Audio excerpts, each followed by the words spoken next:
Thiruperumthurai, once upon called, has now been called as Aavudaiyar koil, which is situated near Aranthangi and Pudukottai of Tamil Nadu, India.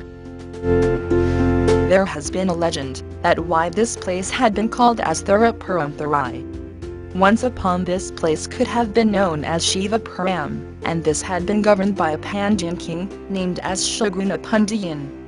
In order to do the daily routines of poojas and other holy rituals to the God Athma nathar, and the goddess Shiva yogambigai, 300 brahmanas had been brought up here, from Varanasi, which is now called as Kasi.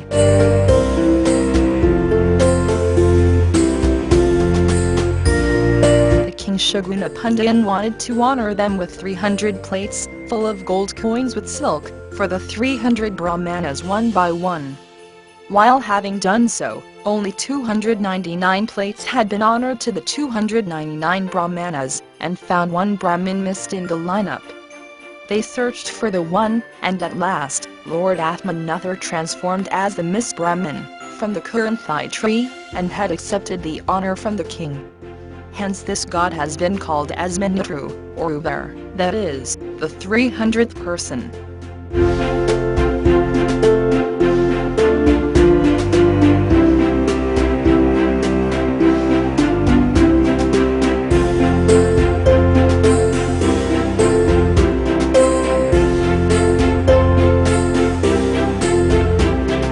Then, the king Suguna Pandyan had given them, that is, to the 300 brahmanas, the authentic disclosure that, thereafter, that place Shiva Puram could have been their property, and nobody could have the power to inherit that place. That brahmanas were also doing their routine God's work properly. As those brahmanas were tightly engaged with the temple's work, they didn't have spare time to teach their children. For that, they worshipped the Lord Athma nathar to dissolve the problem. In order to respect their prayer, Lord Athma nathar came as an old Brahmin, and became the guru of their children.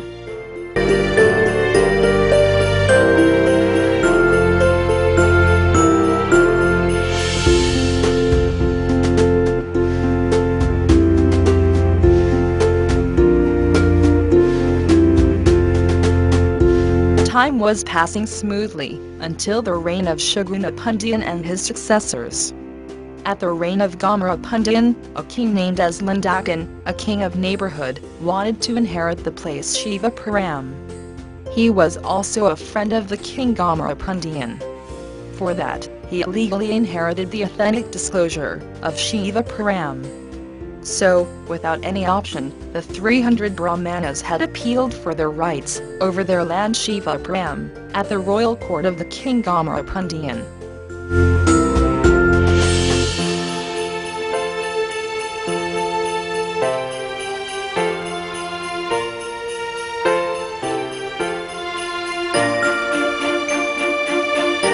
At the royal court of the king Gamara Pandyan, the king asked the inheritance of the 300 brahmanas, whether they had kept the authentic disclosure of inheritance with them, or otherwise, they could have got any evidence for that.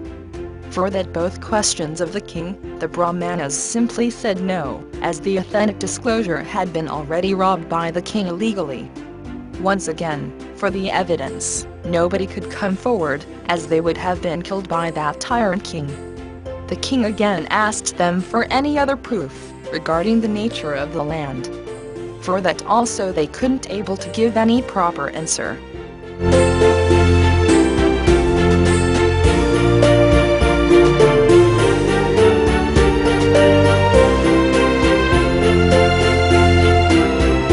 Then the king Gamara Pandyan asked his friend, the tyrant king Lindakan, about the proof of his inheritance over Shiva Puram.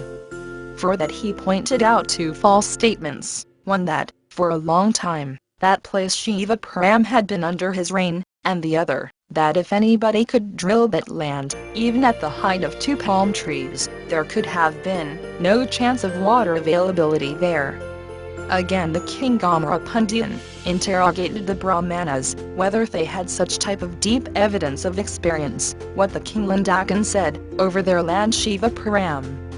That brahmanas simply said no.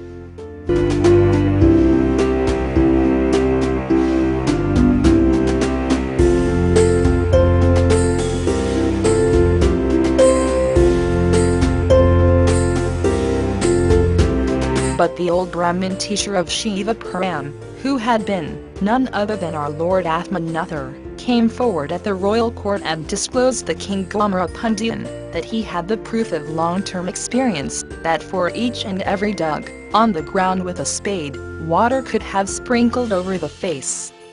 Everybody in the court, on having heard that old Brahmin teacher's statement, hardly believed that the brahmanas could have almost lost their rights over their land Shiva Puram. The king Landakan also was very happy, as this couldn't have a chance to win.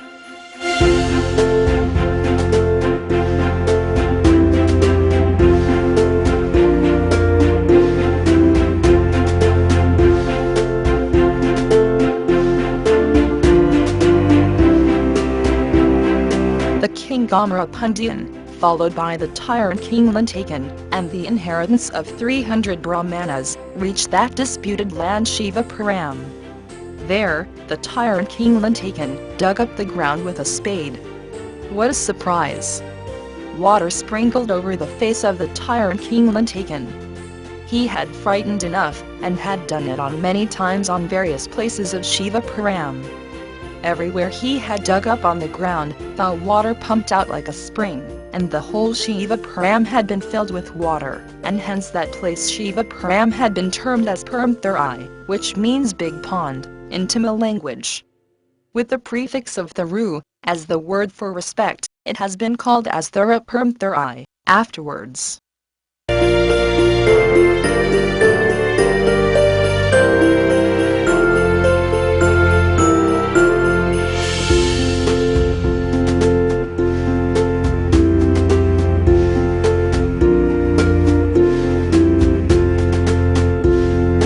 This Aavudaiyar koil has been built by Sri Manickka Vasagar, who is one of the fierce disciples of Lord Shiva, and whose birth secret is that he had been the incarnation of one of Lord Shiva's Shiva Ganas, that is Nandi Bhagawan, for the flourish of Savam in the earth.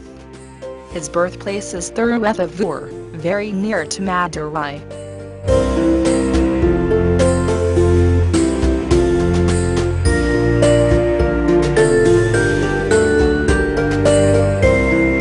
At that time, Manickka Vasagar was the prime minister of the Pandyan king, who is called as Aranthangi Pandyan.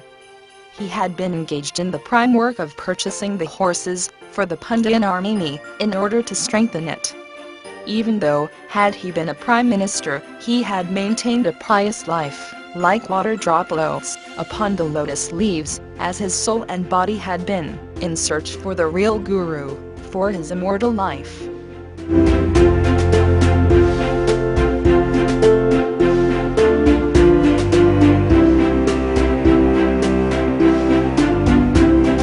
Manickka Vasagar, with having got 47 crores worth of gold, packed with the bundles, moved towards the east coast road, which led to the destination, where now Aavudaiyar koil lies, since, on those days, horses were coming for sale, at the ports seen at the east coast. When he was nearing Aavudaiyar koil, he had a chance of meeting a real guru, who had been none other than Lord Shiva, in the name of Athma nathar.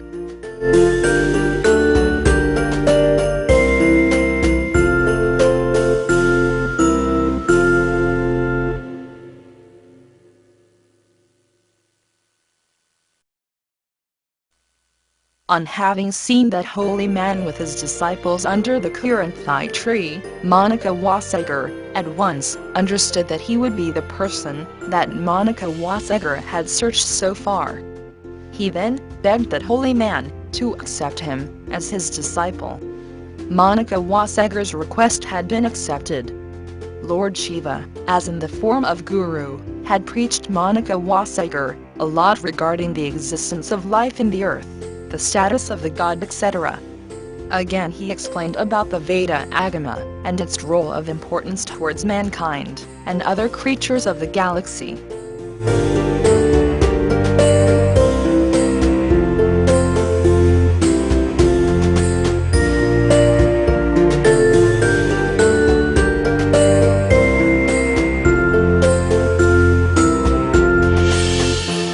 Later on, one night, Lord Shiva had looked at Manickka Vasagar, from his foot to head, and gave him the Jnana Dichai, that is, made him purify by the Lord's vision, and had taught him his Mula mantra, Om Nam Shivaya, and its definition. Again Lord Shiva touched the head of Manickka Vasagar with his foot, and thus had removed Manickka Vasagar's earthen bondage, and gave him his blessing of Sivapatham. When being happened like that, Manickka Vasagar had melted like a snowball when in fire. He had been floating on the sea of spiritual enlightenment. He praised Lord Shiva with the garland of hymns. He had been refreshed by the magic touch of Lord Shiva, and got relieved from the Maya, that is, the false existence of the mortal world.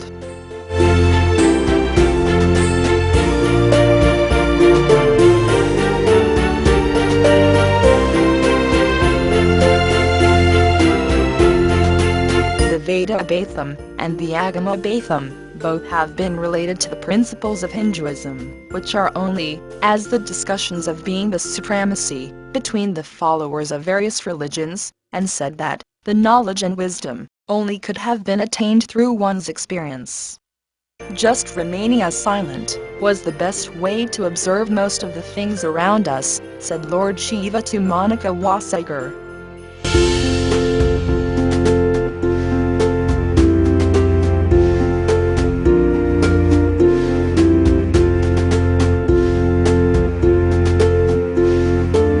Manickka Vasagar, with a full devotion towards his guru Lord Shiva, had grasped everything that had been preached by him. That preaching would have been like the one which had been compared to the mixture of honey with a sugar cane juice to him. Those had the power of melting both the body and the soul. Having seen that drama, the goddess Sri Saraswati Devi, that is, goddess for the knowledge, also came and had resided on his tongue permanently. Having enlightened, he praised Lord Shiva in his Thiruvaskam, that was written by Manickka Vasagar in praise of Lord Shiva.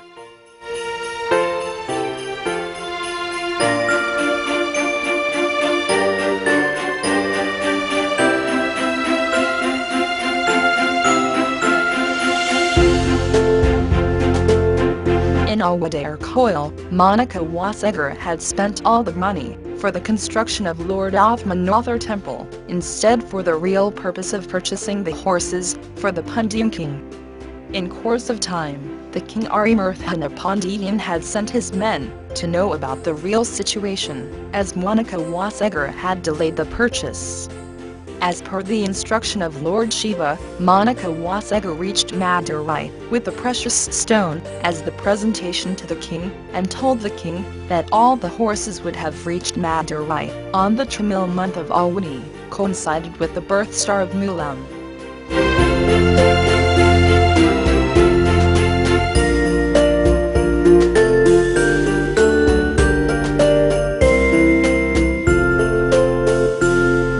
Pandyan king, as per the word of Manickka Vasagar, awaited the arrival of the horses on the day of the Tamil month of Avani Mulam. As there would be no sign of arrival of horses, he became very angry enough and imprisoned Manickka Vasagar by having urged him to return the money which had been given for the purchase of the horses. Manickka Vasagar, in turn, prayed Lord Athma nathar to save him from that critical situation.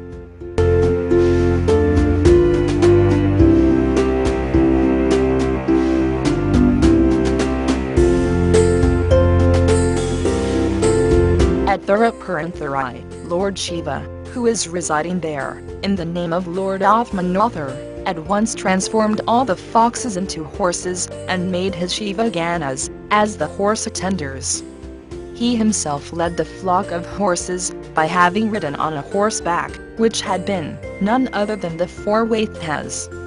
This incident, or this holy play, might have been registered as one of the 64 holy plays done by Lord Shiva at Madurai.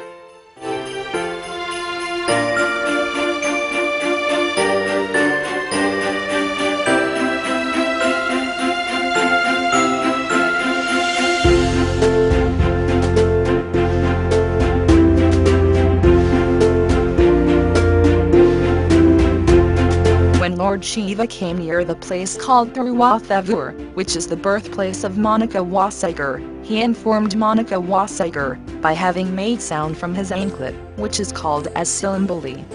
Later, at the spot, Manickka Vasagar had built one mantapam in order to recognize that incident.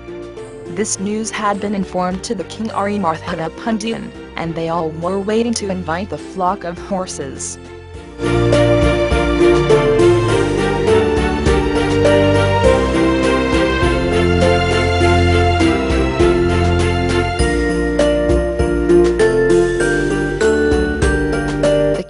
Aranthangi and Pandyan at once released Manickka Vasagar from the prison and begged his pardon for the misunderstanding. Lord Shiva, as disguised in the form of flock leader, handed over all of the horses to the king and told him about the horses' background and its detail. The king, having pleased with the detail of the horses, ordered his men to lock all the horses into the shed. That night, again, all the horses transformed into foxes, and had also bitten the existing horses and camels. This news reached the palace immediately.